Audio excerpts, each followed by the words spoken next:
Hello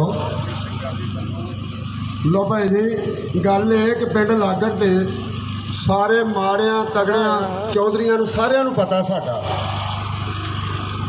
असी ਜਿਹੜਾ ਸਾਡੇ ਨਾਲ प्यार करता ਉਹਦੇ तो ਅਸੀਂ अपनी जान मार देंगे। दूसरा इस पिंड लागरा के सारे चौधरियों पता कि 14-15 साल हो गए असी बली की नौकरी देन डे। असी सरकार के दर्शन के भुखे सी जी, सानू और किसी चीज़ की तलब नहीं।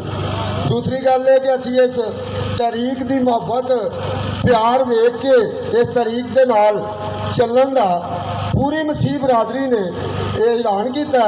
लागड़ पिंड के विचों नहीं ऐलान किया, जिले शेखपुरे के विच जिथे जिथे साडी रिश्तेदारी है, जिथे जिथे साडा तलक है, अल्लाह के फजलो करम के नाल हल्फन असी जरा दिलो जानो इस तरीक के नाल चलने लिए तैयार।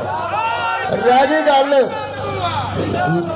गई गल मुतालबियां दी ते रह गई गल लालचां दी, वो पहला जलसा नहीं असी इस लागरा च करान लिया। बड़े कैंडीडेटां ने कराए ने, लेकिन साढ़े तो अज तक कोई रुपया एक भी साबित करे कि असी किसी को कोई रुपये का लालच रख के किसी नाल तुरने या नहीं, क्योंकि साढ़े बजुर्गों ने सानू एको गल ही सुनाई।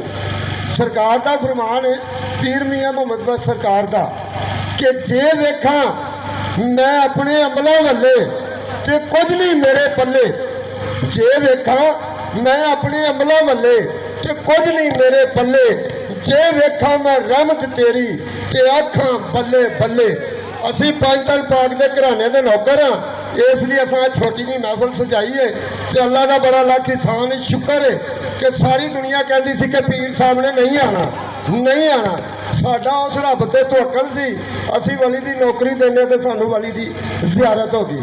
इन्हां दे नाल तरीके लबैक के नाल चलन का बिल्कुल मसीही बरादरी ने कोई लोप छुप पे या किसी तो डरदे या किसी लालच वास्ते नहीं ऐलान किया, असी इन्हां दी मुहब्बत वास्ते ऐलान किया कि अल्लाह के वली की जियारत जिहड़ी है ये साडे मस्कीनां नूं होगी।